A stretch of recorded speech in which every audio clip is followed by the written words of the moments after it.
With us today to moderate this panel is Dr. Sam Crowell. Dr. Sam Crowell is an agricultural advisor within the Economic and Business Affairs Bureau at the U.S. State Department. I'm proud to say that Sam holds a PhD in plant breeding and genetics from Cornell University. And Sam serves as the U.S. national focal point for the Cartagena Protocol on Biosafety under the Convention on Biological Diversity, an international treaty governing the trade of biotech crops. Sam also serves as an advisor on biotechnology regulatory policy, on trade policy, emerging ag technologies, and science communication. Sam, thank you so much for coming here and joining us today in Rock Island. Great, thank you very much, Sarah, and good morning, everyone. I'm so excited to be here. We have quite an incredible program lined up for you today. It's really not every day that you have 40 farmers from 4 continents in one place to share their experiences and their challenges and figure out a way that we can move forward. At the Department of State, our equivalent of the Ministry of Foreign Affairs in the United States, we know that agriculture is at the foundation of thriving economies all over the world. And without agriculture, you can't have food. Without agriculture, you can't have diversified economic sectors. And so our ability as a global community to improve agricultural productivity is directly dependent on farmers like you and our farmers here in the panel today having access to technologies and providing solutions to some of the problems that they face. So with that, I would welcome all of you who are watching online today to please feel free to chime in with questions later in the program. We're going to start off with a few questions for our farmers here on the panel and open it up for discussion later. I'm going to stop talking because I'm so excited to be here on this panel and hear the experiences that these wonderful people have to share with us. So with that, I'm going to kick off our conversation by introducing Miss Patience Koku, who hails from Nigeria. Patience is a successful entrepreneur who decided to leave a world of fashion and move into farming, and has also been involved in a range of other issues within agriculture, from commodity training to running her own farm, Replenish Farms, which is a large irrigated operation that produces a range of products from soya to maize to rice and vegetables. So, Patience, I'd like to welcome you today and kick off our conversation with a question. You know, you came to agriculture with such a diverse background, coming in from the fashion industry as an entrepreneur. Can you share with us how the experiences you learned from your previous life have translated into helping you make Replenish Farm thrive? Well, yes. I think that the main thing that I probably would say helped me was the mindset. So coming from that background, I think that it helped me to be open-minded. And when I started farming in Nigeria, I realized that a lot of the people were doing the same things, not getting results, but not willing to change the way that they were doing the things. So I think that the mindset was one thing, that I was open-minded. I was open to change and open to try out new things. So we found that we on the farm we would have R&D going on in different sections. We'd be trying out 4 different varieties of corn at the same time. We were open enough to reach out to equipment service providers and willing to try new equipment that they were willing to bring in. And I think the other thing would be diligence and I mean, as an entrepreneur, if you start a new business, you have to be diligent and committed. You'd basically be driven to keep pushing until you get results. I think that also helped me, because farming requires a lot of diligence and hard work and persistence. So if you don't get it right, you keep at it until you do get it right. I think that's an excellent point. Thank you, Patience. You know, perseverance and grit and determination are things that all farmers share, and I think that you juggle so many different challenges and so many different environments and cultures when you think about agriculture. So with that, I'd like to pivot to one of our other panelists. I'm going to turn to Ravi Chandran, who's sitting here next to me. Ravi is a third-generation farmer, award-winning farmer, actually, from India. He's been growing rice, sugarcane, cotton, beans, and other crops for over 30 years.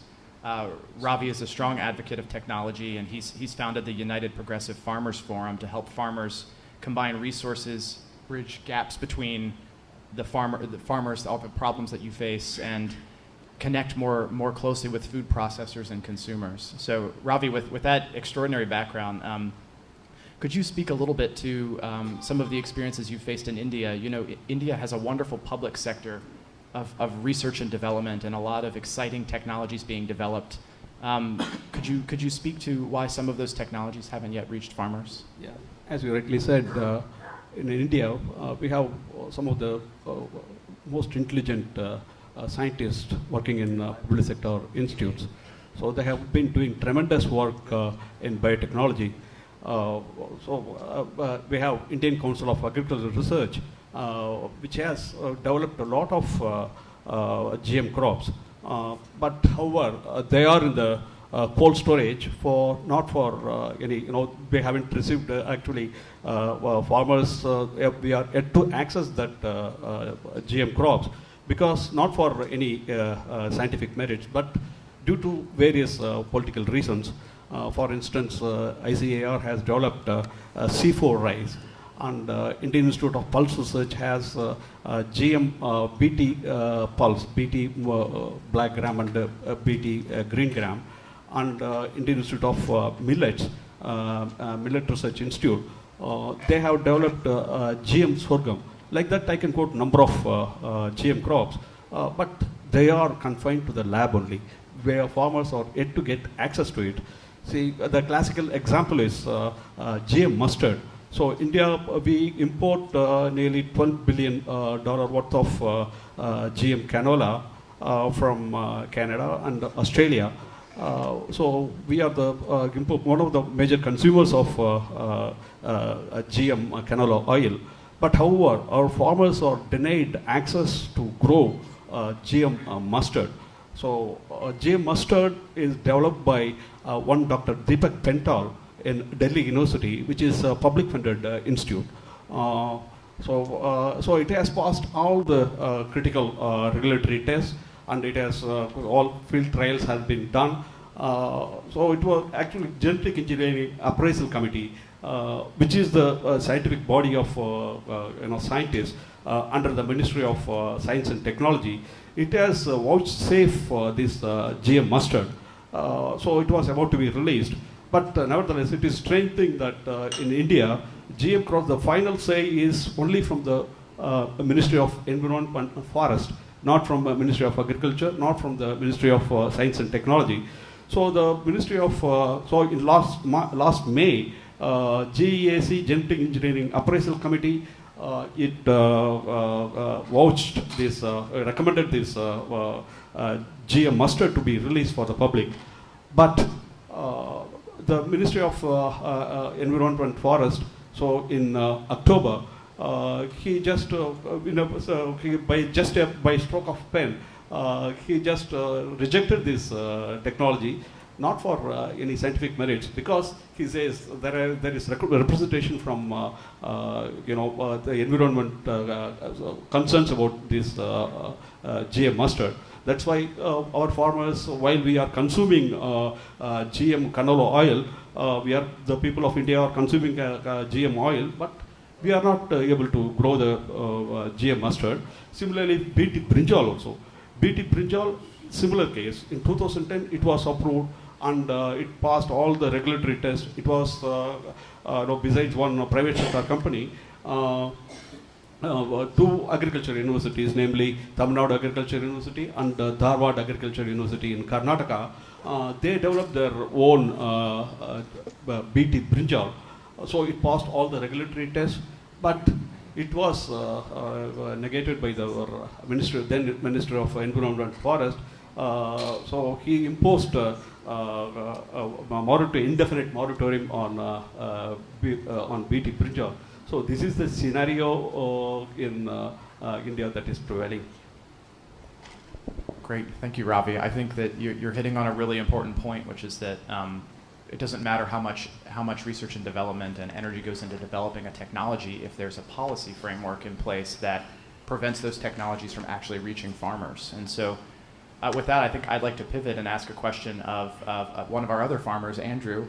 Andrew Osmond lives in the United Kingdom, where he raises a whole range of crops, from winter wheat to spring peas, corn, grass, barley.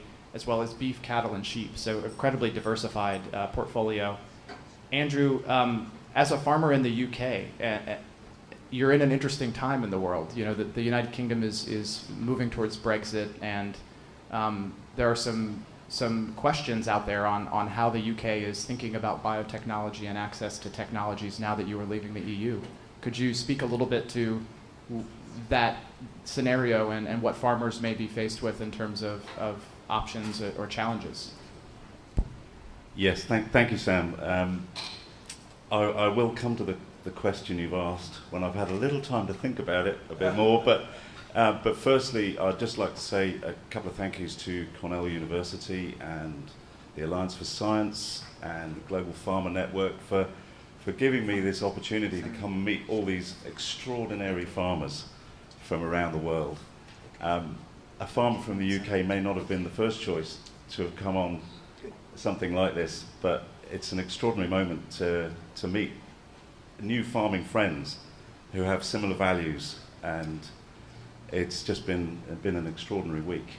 And when I arrived, I mean, as a farmer, I like to get a feel of the place where I am, and I went for a walk just to get used to the air, the water, the soil. That's what I do. And here we are, right, next to the mighty Mississippi, and I came across a statue, and it was of Abraham Lincoln and the boy on the bridge. And I think there's a quotable quote from a US president that's coming, which is fantastic, that the quote is, "I'm mighty glad I came. A little less opinion, a little more fact." And I think facts are now what we need in the UK. We have an opportunity with Brexit, I think, to re-engage with science and to re-engage with innovation. And it's to move away from, if you like, the precautionary principle, which we've been guided by in Europe for a long time, to the innovation principle, and also from a hazard-based methodology to a risk-based methodology, which is a more scientific base. So as for farming in the UK, it presents us with a fantastic opportunity to re-engage with the science, I think, and the innovation.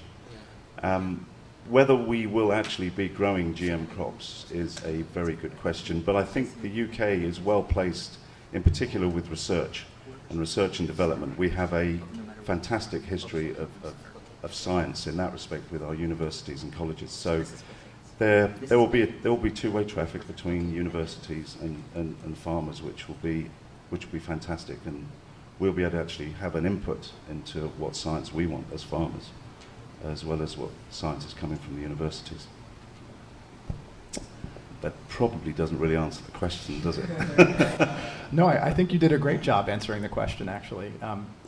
You captured that it's a difficult conversation. It's incredibly nuanced, and how we address these types of questions and concerns in the international context is so complicated, right? And being able to do so in an open way and in a way where we can share our experiences is something that is incredibly valuable and is what today's event is all about. So thank you for sharing that. I do want to take a chance to turn to one of our U.S. farmers, Vanessa Coomer. Vanessa is a farmer in North Dakota, pardon me, big offense, where she raises corn, soybean, wheat, and sugar beets. Vanessa, you have a huge record in working in agricultural associations, fostering your local community through 4-H, and engaging quite heavily on the North Dakota Soybean Council. And through those experiences, you've done quite a bit of traveling in Southeast Asia and Africa. As a U.S. farmer, can you speak to some of the challenges that you've seen in your visits abroad, and whether any of those challenges are in common with things that you face here in the United States every day?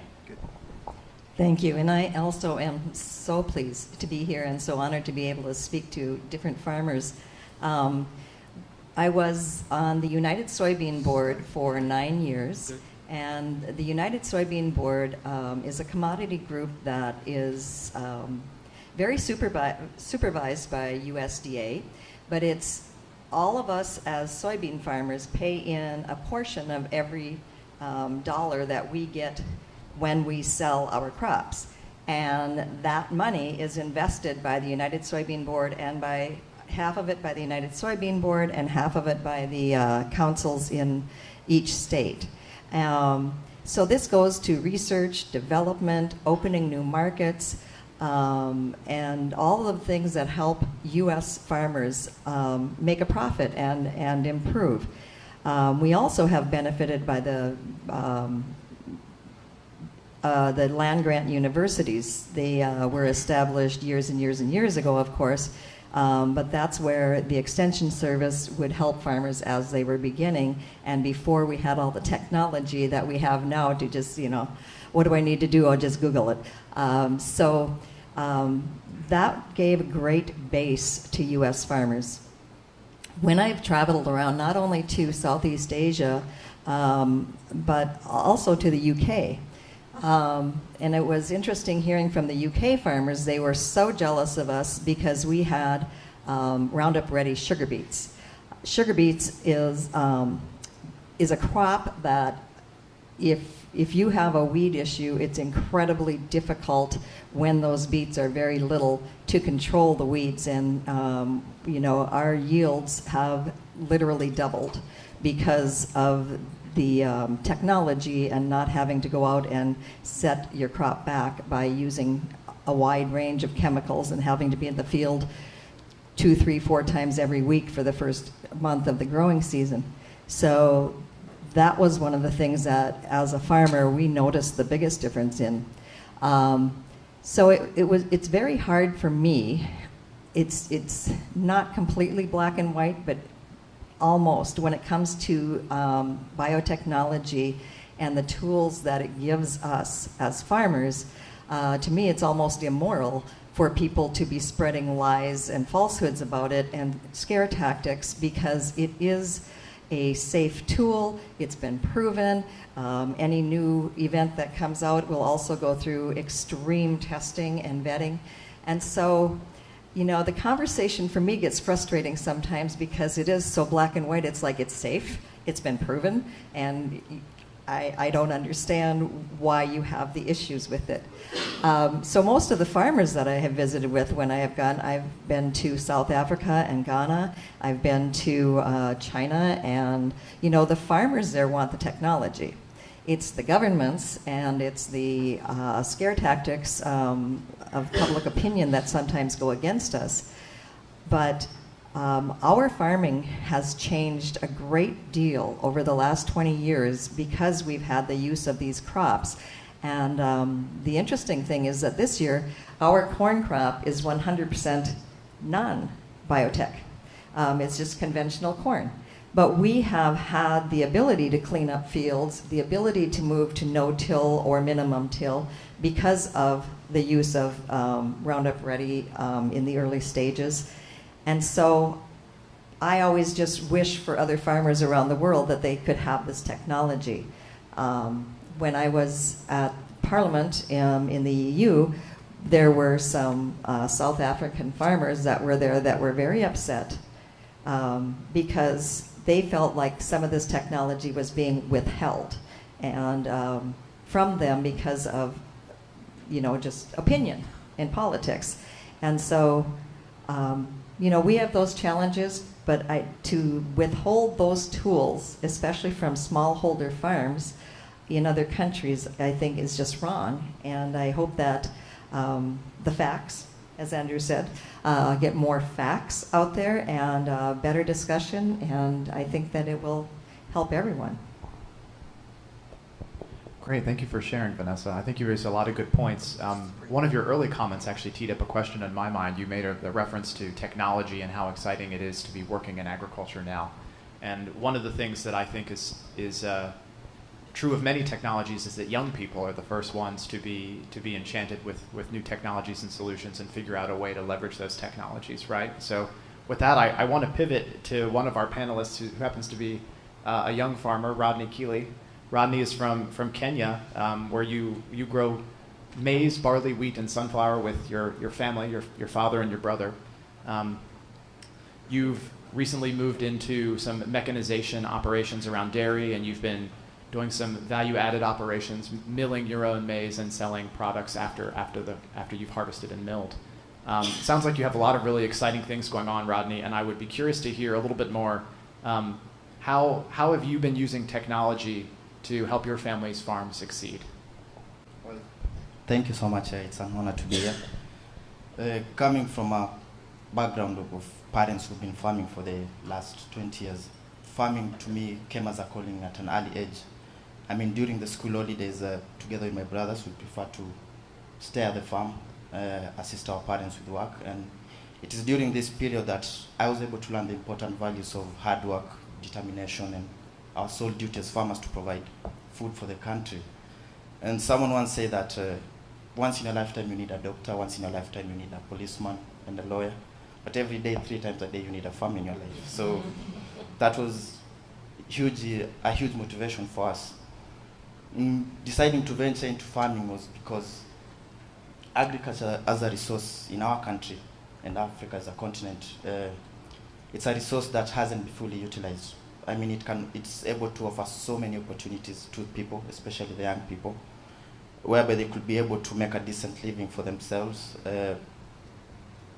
bring economic growth for our country through various angles. Technology for us has been a huge step. It's been a game changer for us in terms of mechanization of our farm operations. We are now able to work in a more efficient way. We are able to control and manage data on various field aspects, and this has highly increased our yields, and we've been able to reduce so many losses that we used to counter before. Science, we've been able to advance into precision farming through science and technology, where we are now able to monitor our inputs. I mean, agricultural inputs tend to increase over the years in terms of prices. It's becoming more expensive to farm, and we have to adapt, and we have to change our farming operations. And we are now able to monitor all our inputs in terms of seed, fertilizer, and chemicals, embracing new technologies, new farming technologies in terms of soil conservation practices, and advancing from all conventional tillage practices into minimum tillage, and now going into zero tillage. It's been a huge step for us, and I can say basically where we are, it's everything because of technology. Great. I think that you made a lot of excellent points. It's amazing how access to innovation and solutions can allow you to incrementally improve your production over time. And with that, I'd like to pivot to our last introduction, our farmer Danny Murphy from Mississippi. Danny, you're kind of at the other end of the spectrum. You've been a farmer for over 40 years. You've grown soybean and cotton. You're very active in your local and national farming organizations, including the USDA's Ag Trade Advisory Committee. Can you speak a little bit to your evolution as a farmer, how technologies and your production have changed over the course of your time as a farmer here in the U.S.? Sure. Thank you, Sam. And I too would like to express my appreciation for being able to be here today. It's been really interesting and a great opportunity to talk with farmers from around the world, and I'm glad for that opportunity. I have been farming for 45 years, so I've seen a lot of innovations come and go over the years, and so I farmed 22 years without having GMO technology, and this is my 23rd crop with GMO technology. So I've got to see it grow from infancy, and to see how we applied it, and not only in the seed technology, but in the technology of GPS and being able to farm almost by the square foot. And to me, that's really offered us an opportunity to be more sustainable. That's got a real challenge for farmers in the next 30 years, is how do we feed 10 billion people and do it in a sustainable manner. And for me, the GMO technology has enabled us to move into no-till production, to reduce our trips across the field, increase our yields, reduce the pesticides we apply, reduce our need for labor, for diesel fuel. So that's enabled us to be much more sustainable. In the United States, we're growing, our per acre yields are nearly twice what they were 20 or 25 years ago, and using maybe, and certainly per unit of production, less fertilizer and less inputs. And that's really the challenge for us as we move forward. I'm really talking about environmental sustainability there, but for farmers, that's innovation, that's economic sustainability. And if farmers are going to be in business, they've got to be economically sustainable too. And that's what we've been able to do is reduce our cost and increase our yields, and and being able to make more money so that we can be there to provide the food that people need to eat. Thank you for that. It's amazing how within the lifetime of a single farmer things can change so dramatically.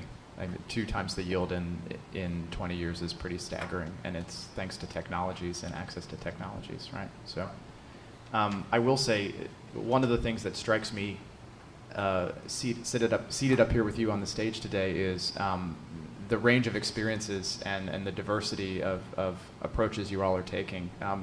And on the note of diversity, I'd like to turn to Patience and Vanessa to talk a little bit about the role of women in agriculture. As women, I'd be curious to hear your thoughts on whether there are opportunities to expand women's role in agriculture, whether that's within your work on the farm or in your local governments representing farmers in policy. Yes, I think that women play a very, very pivotal role in Africa, in Nigeria. You find that women are the ones who do most of the work in farming if it's smallholder farms. And of course, maybe in the space that I'm in, there are fewer women, but on the whole, there's more women in agriculture. Smallholder farmers is the women who go to the farm. I mean, they tend, I think maybe just from our nurturing nature, the women are very active in agriculture. I think that it's important for women to be able to have a say or have a voice in things that pertain to farming and agriculture, because, I mean, that's really the mainstay for a lot of women. They farm, I mean, they are the labor force on the farms. They're the ones who do the work. And it would be good to have a voice to say, to have an input in how it affects them. There's opportunities also. I mean, for women, I think that a workplace, I mean, finding a balance is always just the only main challenge that I see. I see that to be able to balance home and farming is sometimes tricky. If you find that wave and you ride it, then you're home free. But otherwise, I think that women have played and continue to play a major role in farming, and it will be good for women to have a voice in decision making on things that concern farming as well. I agree very much with Patience, and I think also part of it, at least in the United States, is somewhat on how things are reported. Right now, I believe the figure is 30% of farms, and I hesitate to say, but are run by women. The problem is that the way we sign up for programs or the way that we do things when we are working with the government, unless you're in a very formal legal agreement, basically, since I've been married, I've been farming, but everything that goes to the government just had my husband's name on it. And so, because for legal purposes, working with the government, it was just easier. In fact, one day I got a letter in the mail from USDA saying I was not a person, so I should have framed that because I indeed am a person. But according to the Farm Bill services, you had to be, if a woman wanted to be counted as a person on a farm, she had to have a separate line of equipment, a separate line of credit. Everything had to be separate. But if my brother-in-law came to farm with us, he didn't have to have any of that. He didn't have to prove anything. And so there's been a definite discrimination, and there was actually a lawsuit, 10 years ago or whenever it was, to try to fix that. And so I did get a letter in the mail saying I now am a person, so thank you very much. I'm older now, but I'm still a person. So there have been challenges for women just because of the way, we interact, we do things, we're out there on the farm, but we're not necessarily stepping up and taking credit for it unless, you are the sole individual running that farm. And there are a lot of women that I know that would never count themselves as farmers, but yet there's not a day that goes by that they're not running for parts, running meals out to the field, running people from one field to another. So what is that person doing?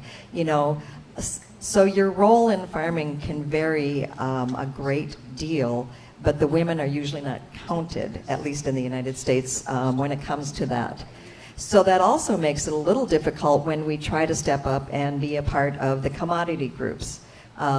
Luckily, I got asked to be on the North Dakota Soybean Growers Association many years ago, probably, 25. And I worked my way up in that association and became president. And then I was done there, and about a year later, they asked me if I would apply to be on the United Soybean Board, and I did. At the time I joined that board, there were 60 farmers on the board from basically, if you go down the center of the United States and all the way to the east, it's 26 states or more now. There were 60 farmers, 6 of us women, so we had 10%. And I'm thinking, we really should be at least to that 30% to be represented as far as what, 30% of farms being run by women. But as Patience said, it's sometimes difficult for women to balance. And also, women have the tendency to not value their input as much as we should. If you ask a man, can you do A, B, C, D, and E? He'll say, oh, of course I can. He maybe only can do B and D, but he says, yeah, I can do that. Whereas a woman would be asked the same question, and she probably could do A, B, C, and D, but not E, and she'd say, yeah, no, I just can't do all of those things. I'm not qualified. It's us feeling like we have to be 100% qualified, whereas men have been probably taught and raised that, you can do it, just step forward and do it. And so really it's something that we as women just need to do, and we can say, yeah, we can do it. We need to step forward. We need to enable more women to feel empowered enough to step forward. We need to reach out to them probably in a different way that we reach out to men, to say that, your opinions are valuable, your input is valuable, it adds diversity to the conversation. You don't have to know that corn goes in at 2 inches deep. You don't have to know what the fertilizer that you put on the farm is. You can have other people taking care of that. But you know how to talk to people. You know how to interact, and you know how to make decisions when given information. So don't be afraid. Just step up and do it. And the women that I have had the pleasure of working with on the different groups have been amazing. They are very prepared for meetings. They feel more pressure to be prepared for meetings than most of the men do. The men don't feel that pressure to be that prepared. And so it's very interesting that we add that challenge to ourselves more than anybody else really does. It's kind of on us to say, okay, you don't have to be 100% perfect. You just need to step up, take the leap and try it. And we'd have more women involved, and it would be better for everyone. Thank you. Well said, both of you. I couldn't agree more. I think that one of the major themes you're hitting on today is the importance of communication and feeling empowered to stand up and speak to the issues that you're facing as farmers, as local citizens, the challenges that you face. And I actually think that the experience here with the Cornell Alliance for Science, learning how to craft your message, to speak your mind, to share your concerns around policy, is a really great first step to actually being able to do that in a confident way, even if you don't have all the answers, right? And nobody has all the answers. So figuring out how we communicate that in a way that makes everyone feel comfortable is really at the heart of a lot of our international debate around these things, right? So I'll pose this question for anyone, and feel free to chime in if somebody feels inspired. What, as farmers, can you do to make sure that your voices are better heard in the debate around genetically engineered crops? This is something that I think about quite a bit. You know, we could really use a farmer's voice in some of our international discussions. Are there things we could be doing better, or ways you could be chiming in that you aren't? Yeah. Actually, as you rightly said, our farmers' voice are rather feeble. So our voice should be heard by the policymakers. We should be involved in the policy-making bodies. So we have been through our farmers forum. We have been representing to our parliament members and state legislative assembly members. So we have been representing our objectives and our needs.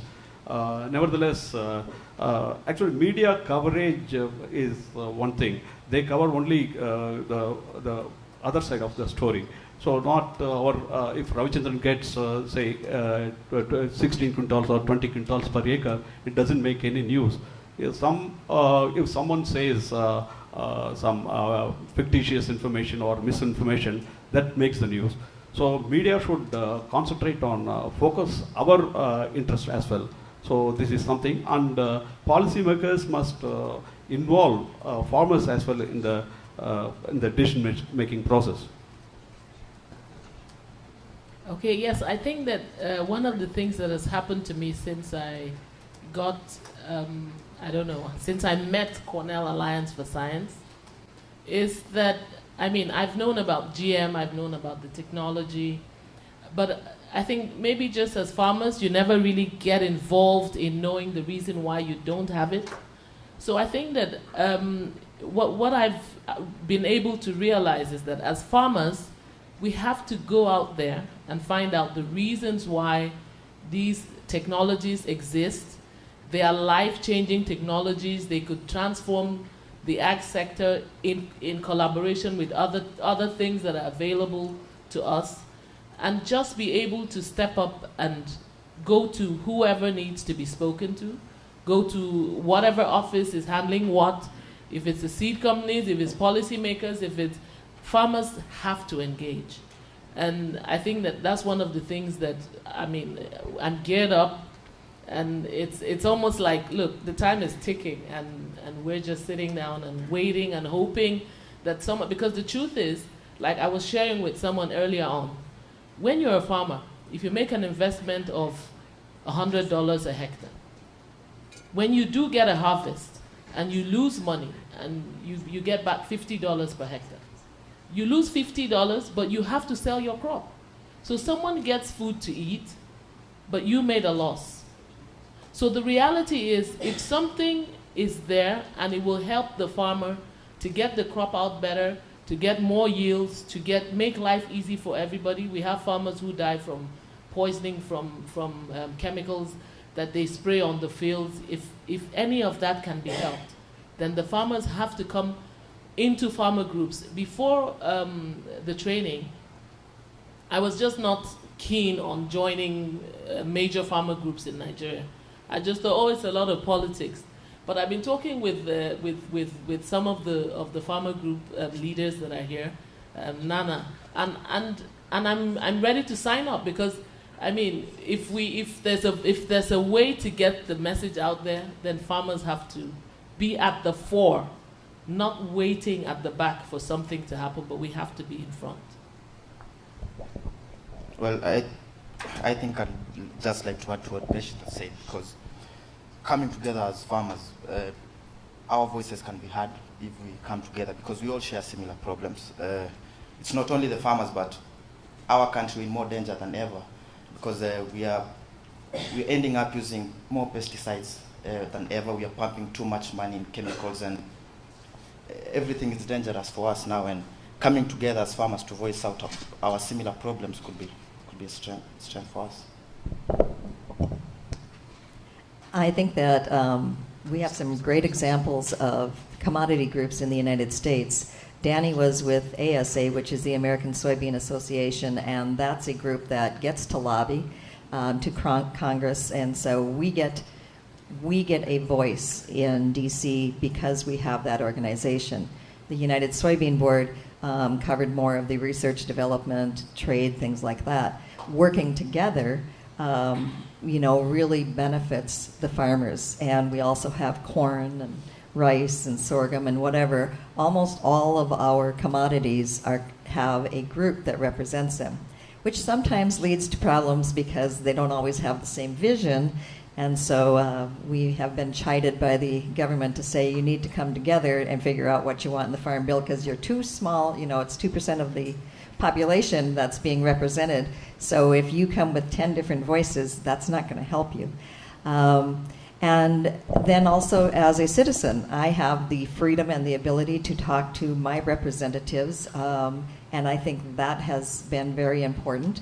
We had an issue one year where I forget what the issue was, but we had farmers coming to the coffee shop and this and that, and they were so upset about this. And my husband said, "Well, have you called anyone?" "Well, no. Who would I call?" "Well, how about our senators?" And so we made a call, and he made a call, and that call went right to our representative. It was brought up, and it was fixed. Not everything is that easy, obviously, but farmers need to take that step, and we need to always be engaged.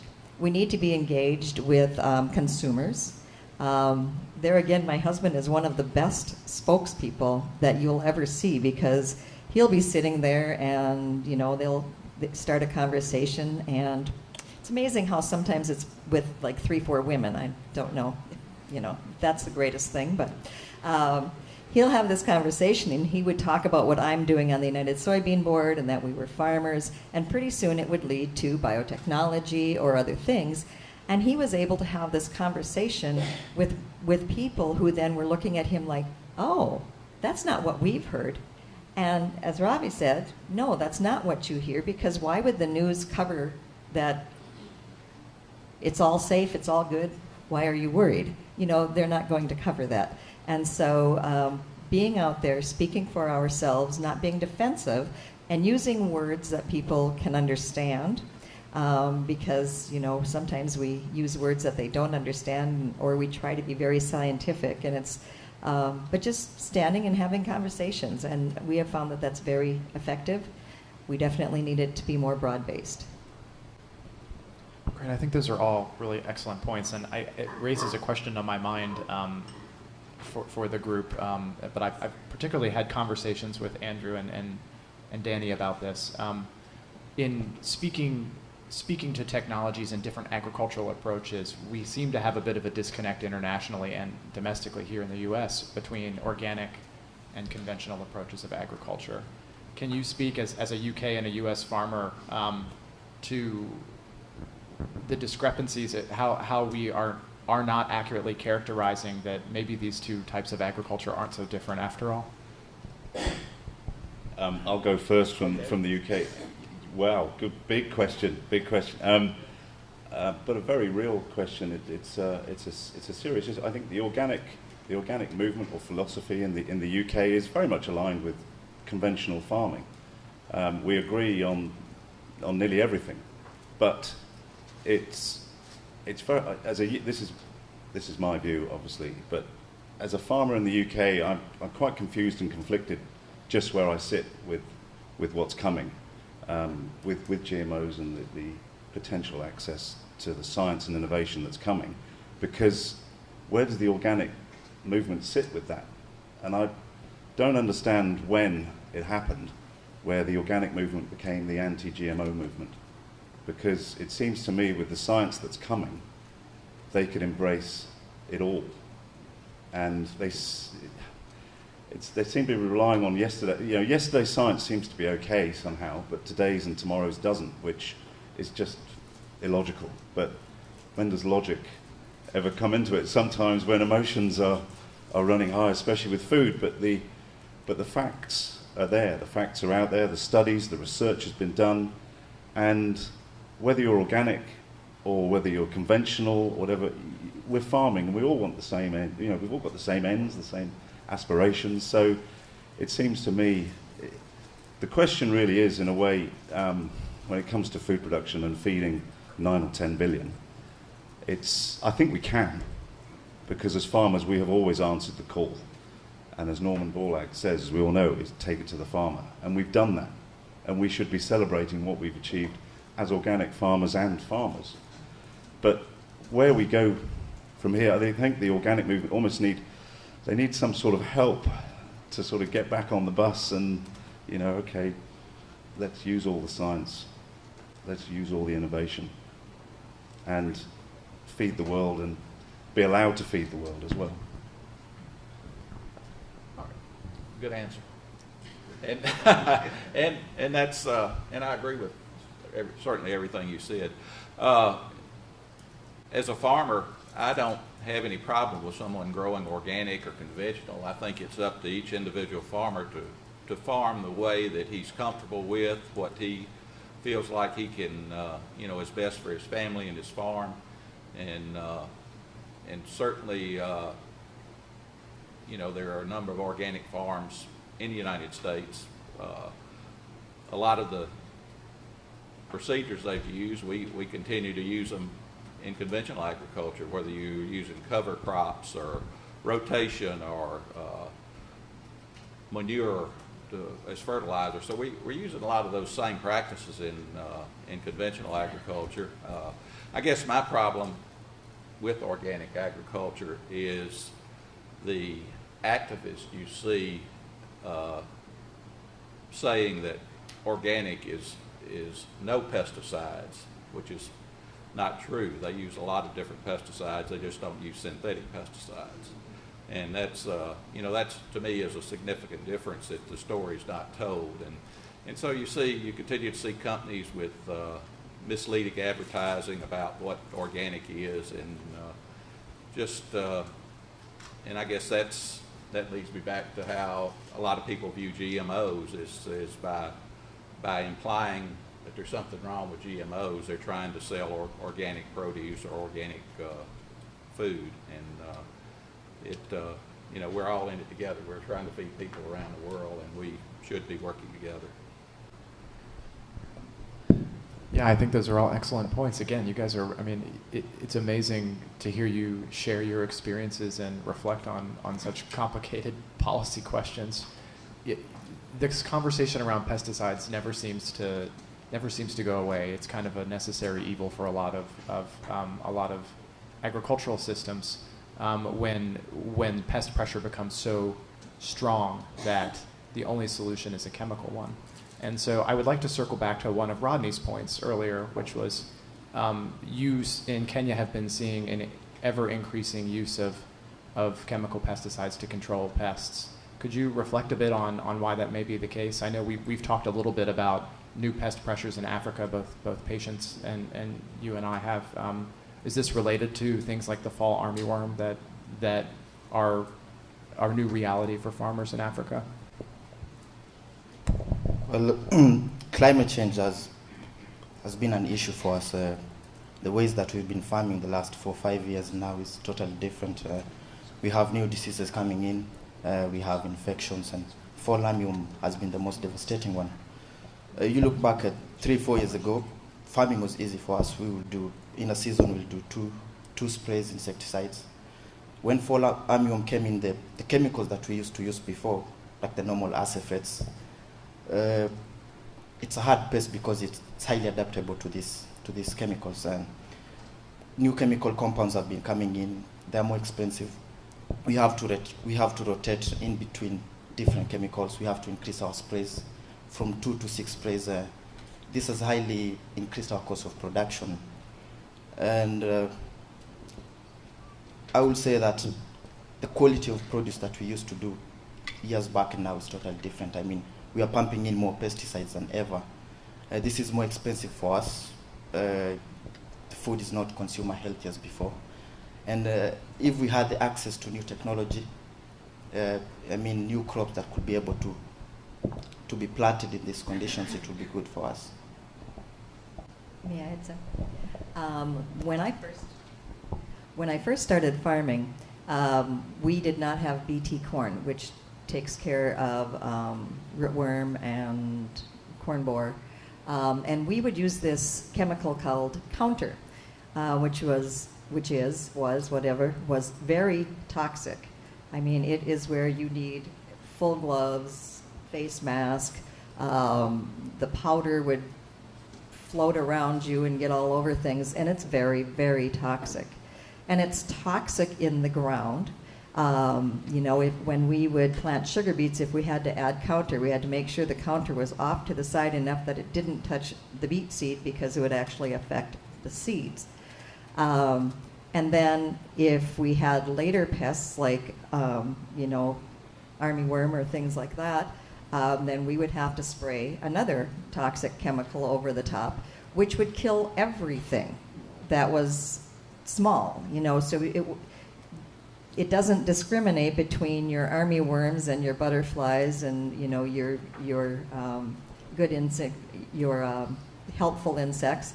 It just kills everything where it gets sprayed. So once we got BT corn, that the action is actually in the seed underground. It's not hurting anything above ground, but yet it's protecting that corn stalk, and it's protecting it from the inside, and so we're not harming the butterflies. We're not harming the beneficial insects, the bees, because we're not spraying above ground.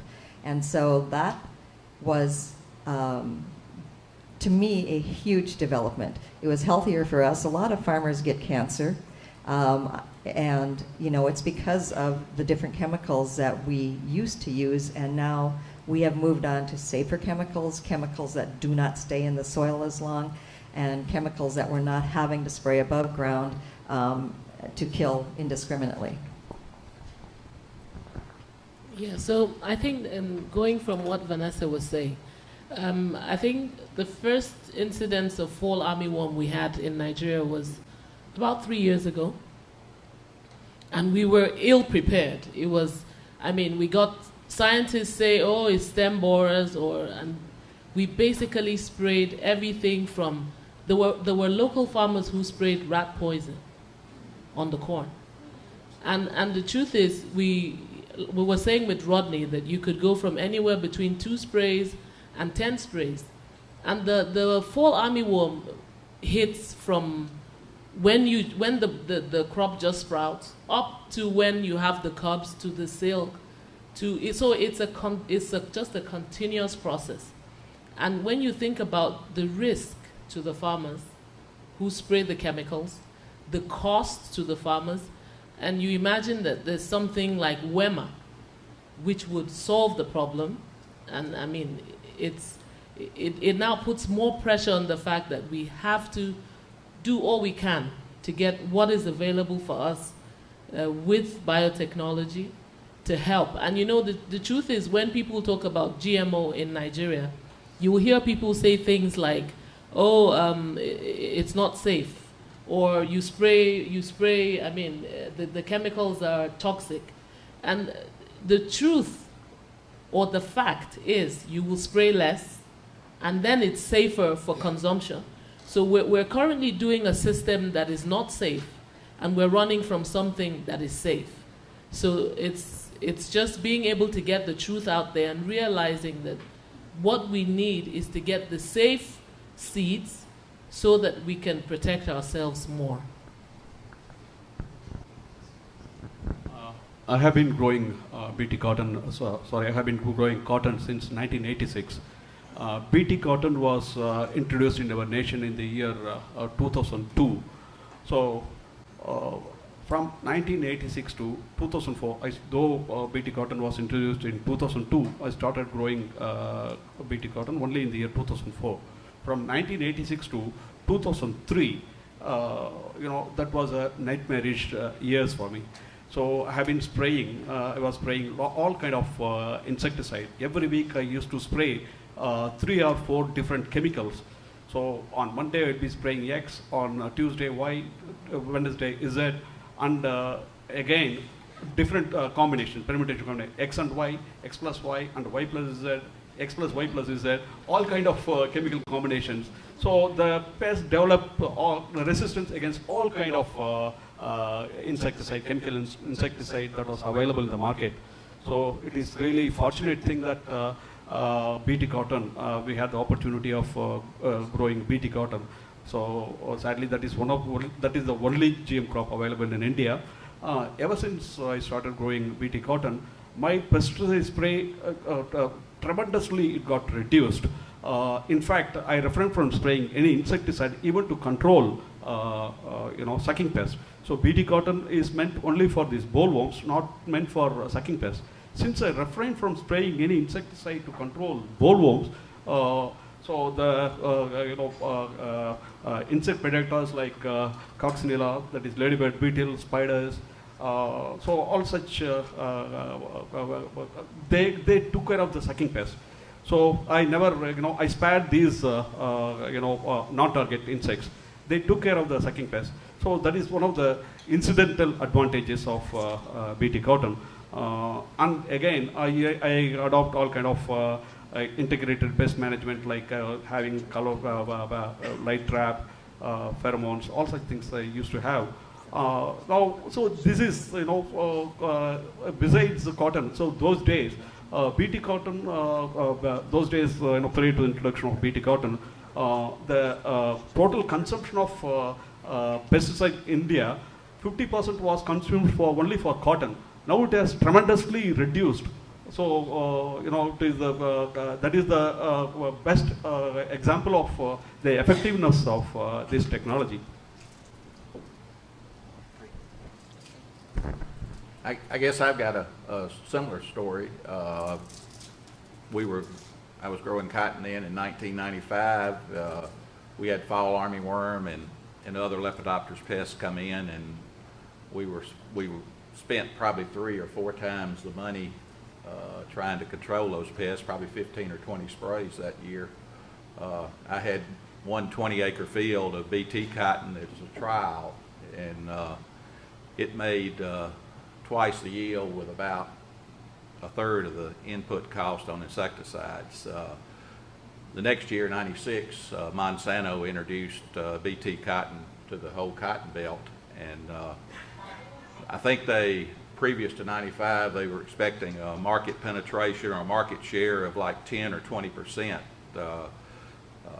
and after 95, they got about 65 or 70% the first year, and then from then on, it's up to probably 90 or 95% now. And so that's just a case of the environment kind of dictating what farmers did and how it affected the decision we made, and it continues to be a valuable tool for us. Well, don't I feel the Luddite here? But as well as being male, pale, and stale, the thorn between two roses here. But and on that subject, I think the women in agriculture thing. It's all part of the. I mean, I grew up on a family farm. I mean, my mother was as important as my father in running the place, and so it's just a no-brainer. I think that the diversity we're being called for diversity on farm, growing our crops. I mean, and it's diversity in people as well, and the science and innovation that's coming just gives everybody the access. It gives everybody the access to that. So I think that's a great success story yet to really play out, the inclusivity of women globally in farming. But the science thing, as well as in the UK, we just haven't had this access. But we spray a lot, and the science and the innovation from GM would give us such opportunity to grow crops, with less environmental impact, with a softer footprint. It's a land sparing operation now rather than a land sharing, which you could argue, get back to the organic question, that is land sharing, and we haven't got the land to share, I don't think. So there's an overwhelming case for more science and more innovation in farming. And I hope that the UK now, if we really are coming away from Europe, it's a moment where Europe will also realise that the science and innovation is there. Thank you all so much. These have been such excellent points. I think we've reached a point in our program where we're going to open it up to questions from our other farmers here in the room. So if any of you have burning questions, we would certainly love to hear them. Please introduce yourself when you raise your question, both who you are and where you're from, and direct your question to the individual that you're interested in. So with that, do we have any questions in the room?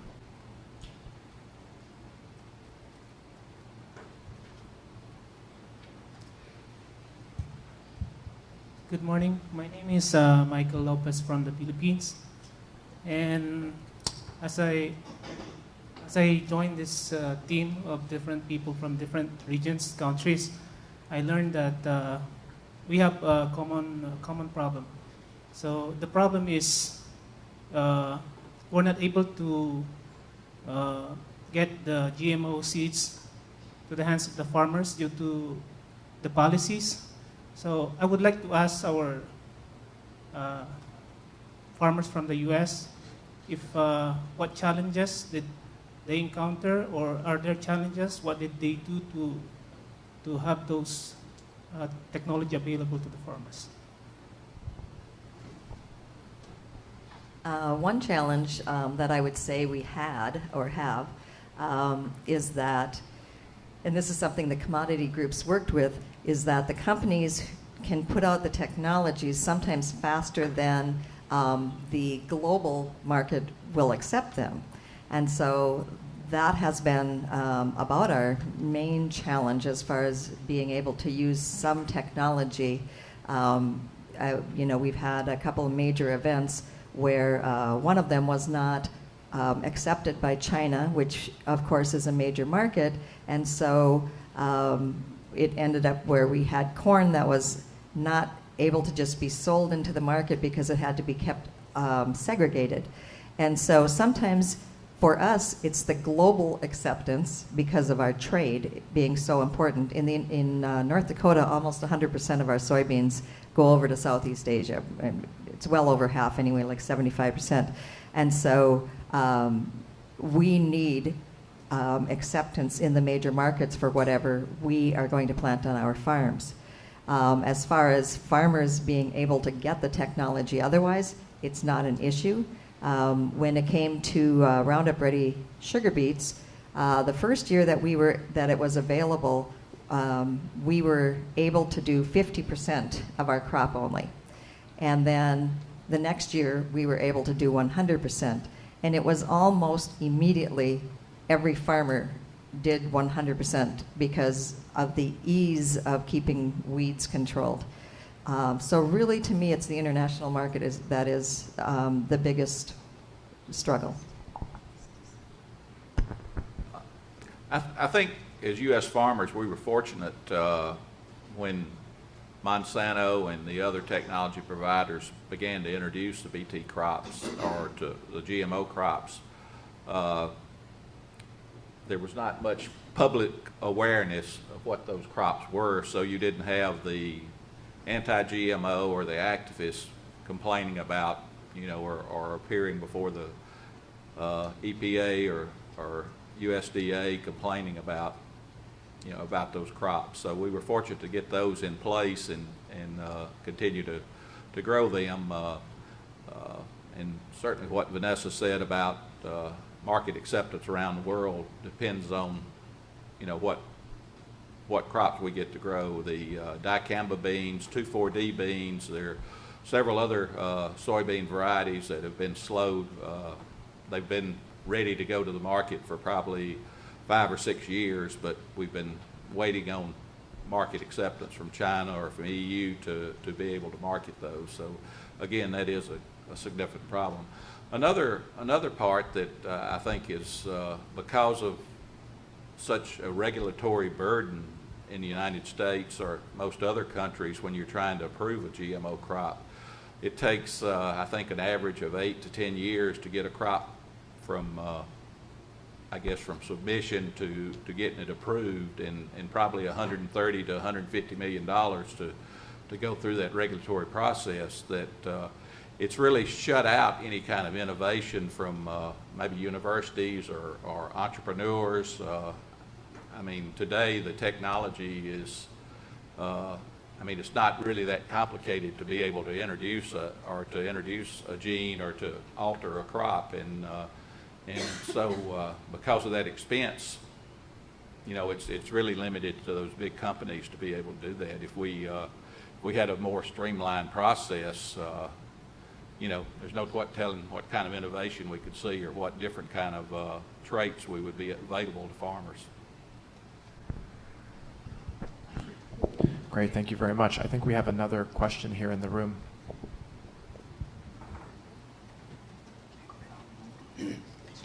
I'm Wanda Wafula, a farmer from Kenya. Wanda Wafula, I'm a farmer from Kenya. Yeah, as you know, from Kenya, we normally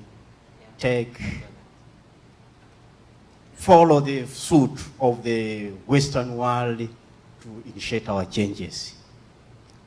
And once we see that the Americans and the Europeans are not changing much, are not embracing an idea, then automatically our people at home will resist the change. You, as the people we have come closer to and our opinion leaders of your areas, what can you do for us so that your government, your authorities can embrace the change so that we follow suit as it has been before?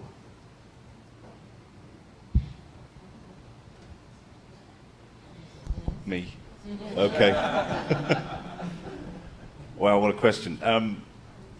It's almost a question within Europe. I think there needs to be a climate change first of the people.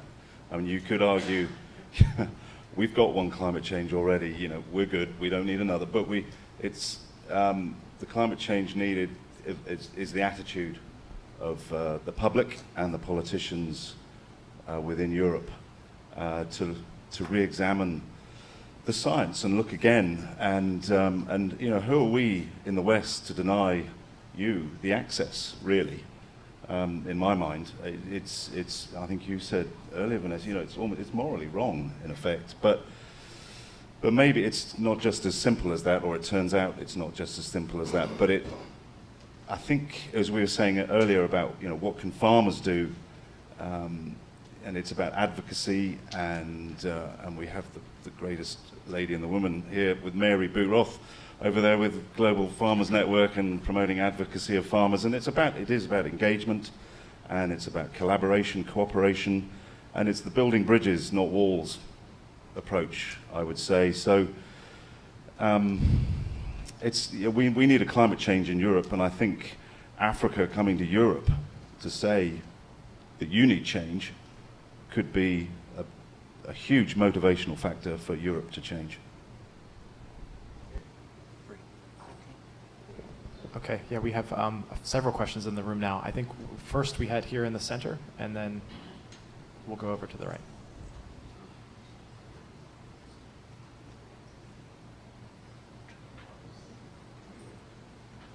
Sorry about that. Hello, everyone. My name is Tseko Musi from South Africa. We farm with my father. I'm also starting to follow suit in becoming a farmer. My question today, actually, I don't know who to ask this one to. I think we must all get engaged in that topic. It's in regards to information and how it gets let out there. Because in the morning I was watching my TV and I saw that there was an advert, a cigarette advert that says there's more nicotine in cigarettes today because tobacco has been genetically modified. So to me it's like that sets our cause back like a few years now, because that information gets to Africa. We all have TVs and DSTV. So for the guys who are really trying to get GMOs going, you'll have to answer questions such as that. So, because nicotine is not even an enzyme or a protein or a hormone, but I understand that we need to beat the fight against smoking. But for someone who loses a family member because of smoking-related illnesses, and you tell them that BT maize is healthy for you, but there's a GMO cigarette which is bad for you. It's like, how do we control that information? Like, does the Alliance for Science or Global Farmer Network, do we have control over adverts? Can we oppose it? Yeah, I have seen that ad too, and what it ends up saying is genetically engineered tobacco tobacco's been genetically engineered to increase nicotine so that you're more addicted, and I've thought the same thing. That's that's not a true statement. It's not genetically engineered. It may have been bred, conventionally bred to do that, but I don't think it's genetically engineered to do that. And you see, if you go in the grocery stores in the United States, you see tomatoes or you see pears they have non-GMO labels on them, and that's all misleading to consumers and creating a fear for them that the product is somehow not safe because or the GM products are not safe because those are all saying non-GMO, even though there's no GM alternative for those crops. And again, that's kind of goes back to a question we had earlier. What can we do about it as individual farmers? And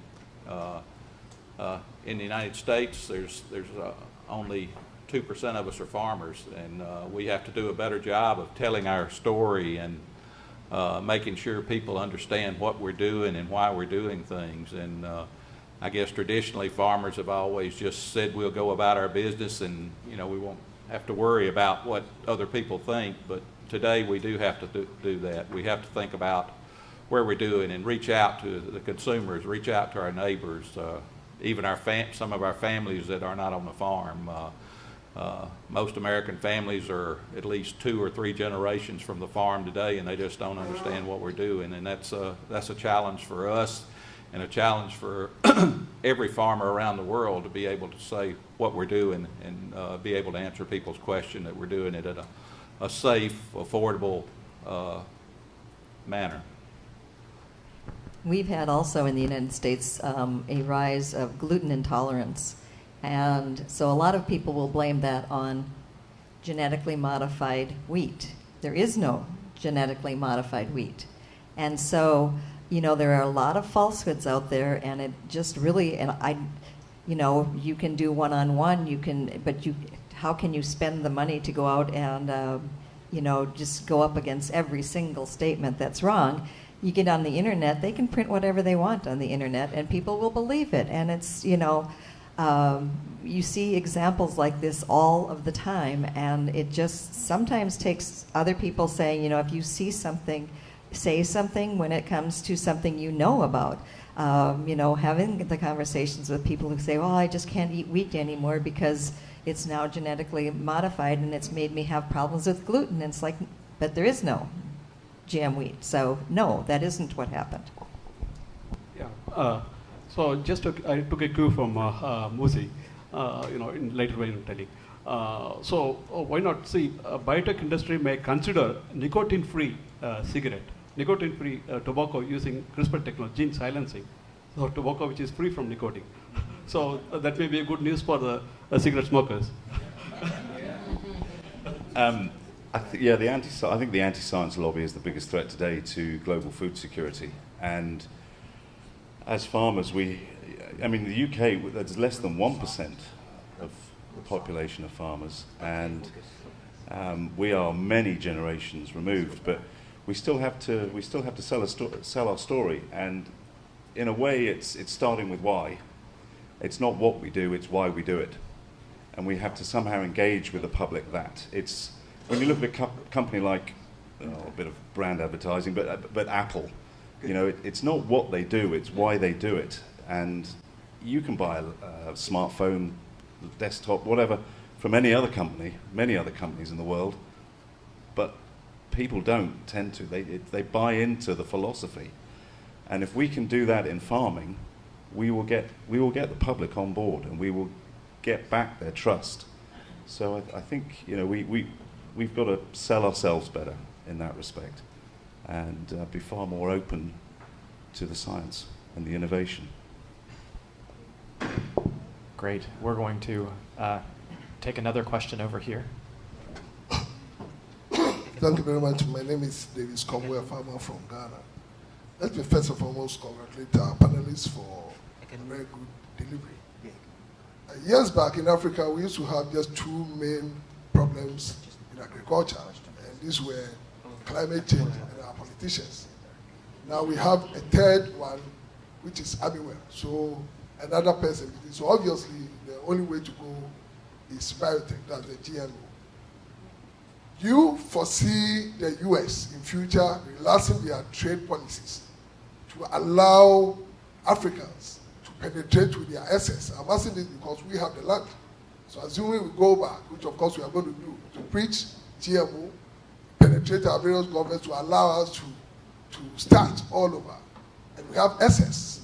Do you foresee America in future relaxing their trade policies for us to penetrate? Thank you. Great. So I think the question was related to market access. Yeah. And I guess that's probably one that I could answer for you. In terms of market access for biotech crops, it's actually it's a two-way street for countries. So oftentimes the country that grows a biotech crop has to, wants to approve the crop for field production and human consumption.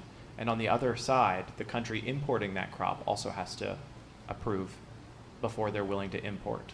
And so if you don't have approvals on both ends, you actually can have a trade stall, right? You may wish as a farmer to have access to the latest innovation, but the market that you would like to sell to is currently not open to that product. And that gets back to one of the issues that Vanessa was speaking to about international trade affecting the way in which farmers here in the US and elsewhere in the world have access to these technologies.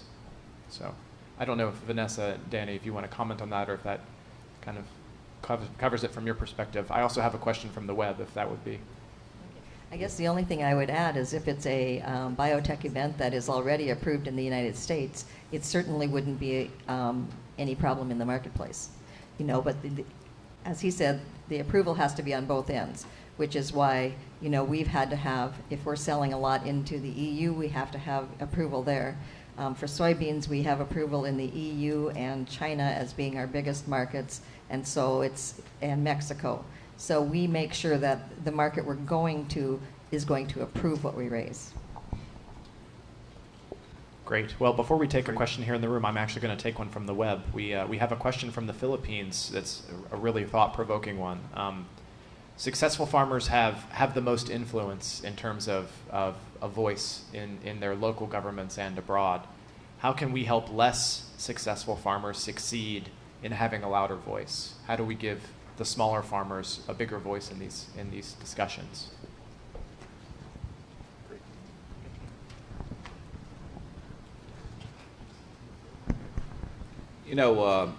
I think that the best way for small farmers to have a voice is to participate in their commodity organizations. They have an opportunity to, make sure that they understand what's going on, to get maybe an additional education, a different understanding of why things are done this way, or also to present their opinion of the way things should be done. So, I would suggest that, and I'm sure that in most countries there is a commodity organization that they could participate in and be able to share their thoughts and make sure that their view is heard. So yesterday I learned this power mapping in that such people are in the fourth quadrant. So they have to join together. Such people, they have to join together, and as individuals their voice may be feeble. Collectively their voice will be stronger. So from quadrant 4 they have to move to quadrant 1.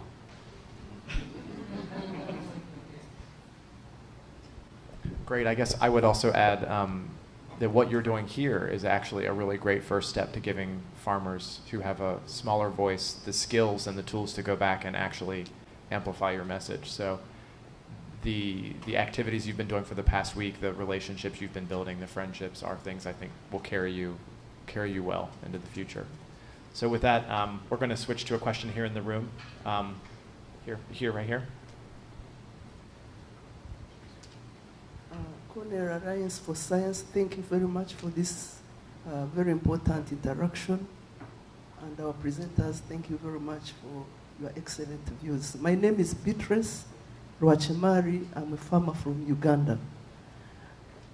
I would like to know the difference between hybrid products,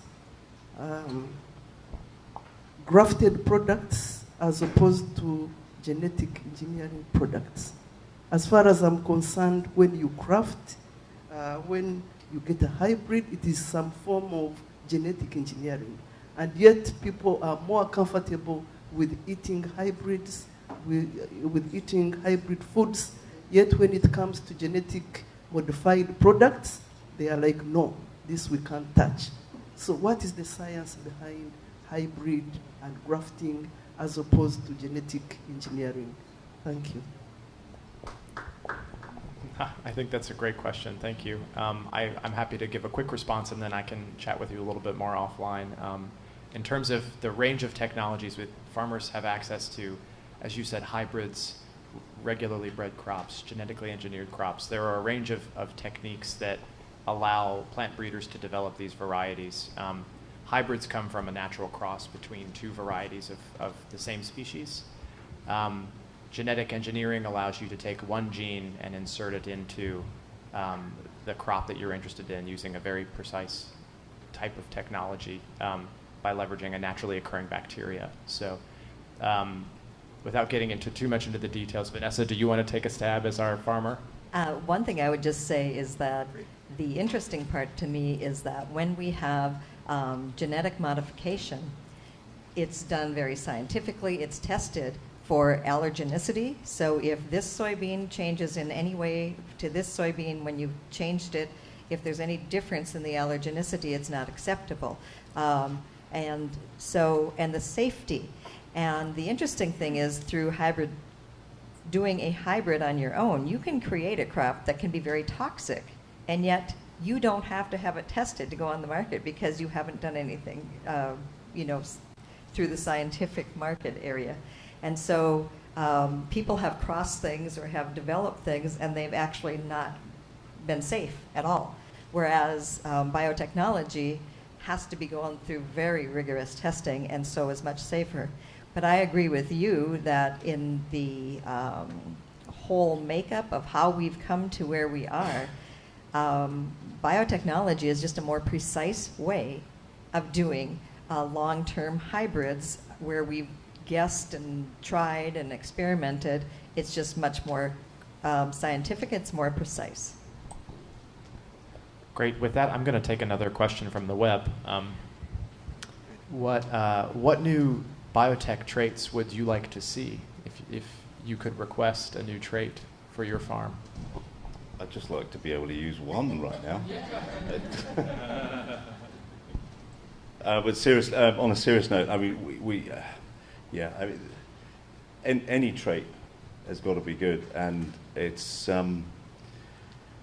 as I say, with the Brexit thing that's going on in the UK, we're in a very interesting in an interesting state. We as farmers are supplying a very well-educated and sophisticated market, but that market has become a little bit worried. We're almost getting to say it's a slight food paranoia we've got. With the less you pay for your food, the more you worry about it. But in that we have to re-educate, and I think it falls on us as farmers to not just re-educate ourselves, but to re-educate our public and our politicians as well in that sort of continued advocacy and that continued sort of to reignite, if you like, our curiosity and creativity as farmers, and to look at the science, to look at the innovation. And when it comes to GMO and GE, which is coming, there are so many areas which we as UK farmers could benefit, and then the public could benefit, our environment would benefit and be enhanced if we could just get access to any of the traits in our crops. Well, I think for us, pest tolerance will be a good trait because of the fall armyworm. And despite the changing climatic conditions, drought tolerance will be a game changer for us too.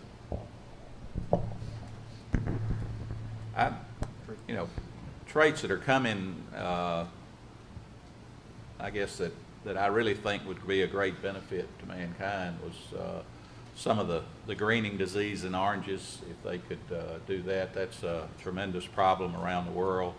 the wilt diseases in bananas. Bananas feed a huge portion of Africa, and they rely on really just kind of a one genetic source for those, and they're suffering from a wilt disease that kills the whole plant, and they are developing the technology, but it's if that disease was to have a real outbreak, then you could see a real loss of food source. Cassava is an important crop in Africa, and it suffers from a disease too, so that could be cured or reduced through biotechnology. So I guess those I'd look forward to seeing were something that do more on a disease spectrum. I think it would be great if they could develop peanuts that were less allergenic to people, and I think that would be of great benefit to people. You take a look at papaya and how the industry was actually saved through biotechnology. And then you take a look at some of the things that are on the shelf, like golden rice, that would be very beneficial. And I think there are 2-3 other products that are would be very beneficial to people in places where they don't have the resources that they would be covered. We're going to take one more question from the web, and then unfortunately we're running out of time. So luckily the folks in the room can ask questions after we close the webcast. But for our last question from the web, what are some of the embedded barriers within your local politics that prevent you accessing technology? It is the misinformation by the activists. Activists are active 24/7 and cast fear in the minds of the people. So that is they are the opinion makers, not the scientists, not the farmers. Activists, who are the fringe elements, they are the opinion makers. So these are the barriers as far as biotechnology is concerned. Yeah, that would be the same for us in Europe. It's the anti-science lobby, the activists, who it's so much easier to peddle fear than it is fact. So I think that's a huge barrier, and there's an attitude within Europe. A hungry person has one problem, a well-fed person has 100, and that's a huge barrier to get past. That there's an urgency here with biotech. I think that for us it would be that I don't think that the policymakers see the value of the biotech tool. So I mean, we'd be bothered with the anti-argument, but we don't see the value and the great difference that it would make, and then be able to see the urgency in getting these tools in. I think, if I remember, in Kenya last year, they had a drought and the armyworms at the same time. If Kenya had the WEMA, I mean, water efficient maize for Africa, on the market last year, they would have still had a great harvest. So I think that it's basically not placing the right value on the technology and realizing that it's a breakthrough technology that can move us from where we are to where we ought to be.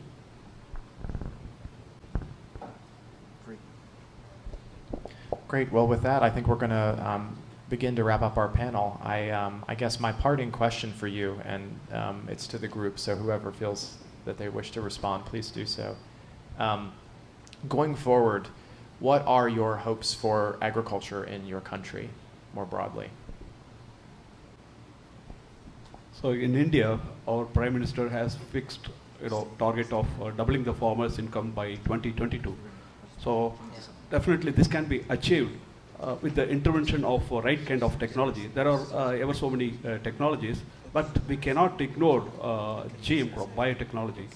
So I hope, so since he has that target, certainly though there are some issues, and we will be having more number of biotech crops by 2022.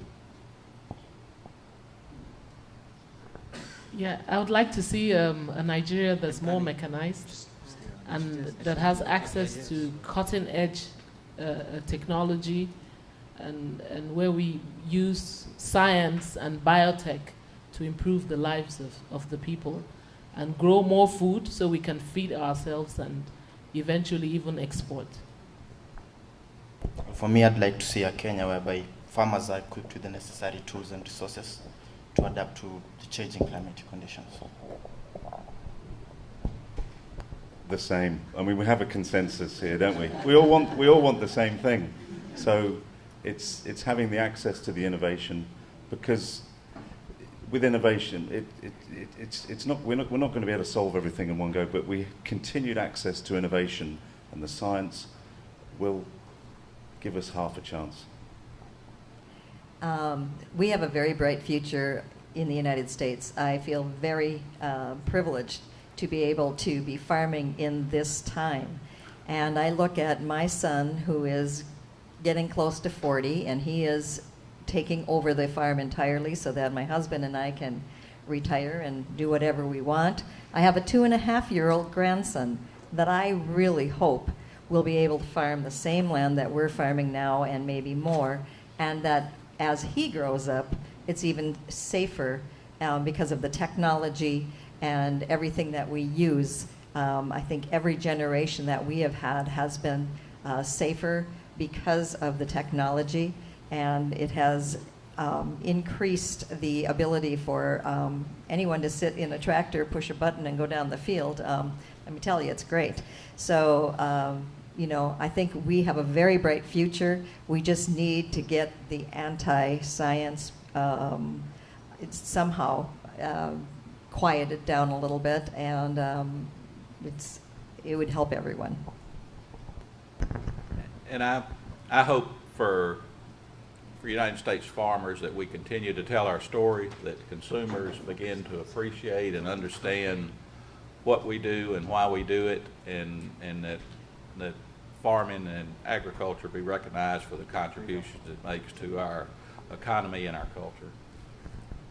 And I really pray that the other countries get this technology, because when I have visited them, I have always come away feeling, you know, just like, why does it work this way? Why are we taking some of the neediest areas, the people that need more resources, and somehow they're being just completely blocked from this in areas that they should never be blocked, because you cannot, in good conscience, withhold food from people just because you don't believe the science. Great. Well, and on that note, I would like to thank the panelists and invite everyone in the room to thank the panelists.